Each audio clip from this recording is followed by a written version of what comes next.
پھر آپ دیکھیے چوتھا ذکر ہے لا الہ الا اللہ وحدہ لا شریک لہ لہ الملک ولہ الحمد وہو علی کل شیء قدیر.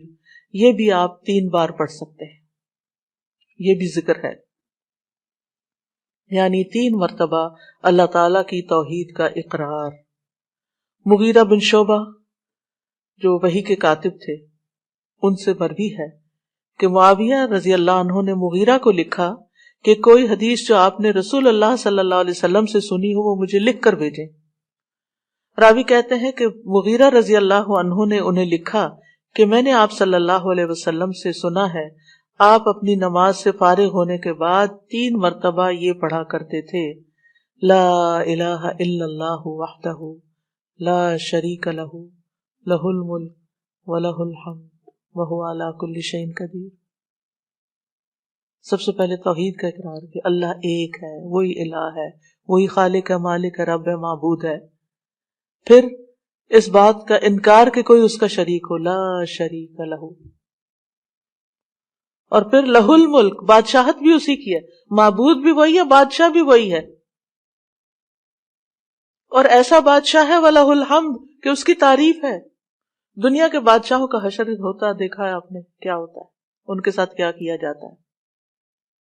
لیکن اللہ سبحانہ وتعالیٰ کی بادشاہت پر کوئی آنچ نہیں آتی، کوئی اس کو ہلا نہیں سکتا، کوئی اس کو نقصان نہیں دے سکتا، کوئی اس پر باتیں نہیں بنا سکتا، کوئی اس کا نقص نہیں نکال سکتا کہ اللہ تعالیٰ نے آسمان میں یہ کیا چیز بنا دی ہے، وہ زمین میں کیا بنا دی. نہیں، وَلَهُ الْحَمْدُ، اسی کی ہے تعریف.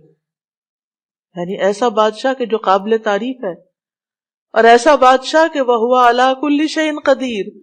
دنیا کے بادشاہ انتہائی بے بس لاچار ہوتے ہیں، ان کے ہاتھ میں کچھ نہیں ہوتا، وہ انسانوں کے محتاج ہوتے ہیں، انسانوں کی خدمت کے، انسانوں کی مدد کے، انسانوں کے مال کے محتاج ہوتے ہیں. یہ بادشاہت کیا بادشاہت ہے جس کی ساری ڈیپینڈنسی لوگوں کے اوپر ہے. تو اصل بادشاہت تو اللہ کی ہے کہ جو ہر چیز پر پوری قدرت رکھتا ہے.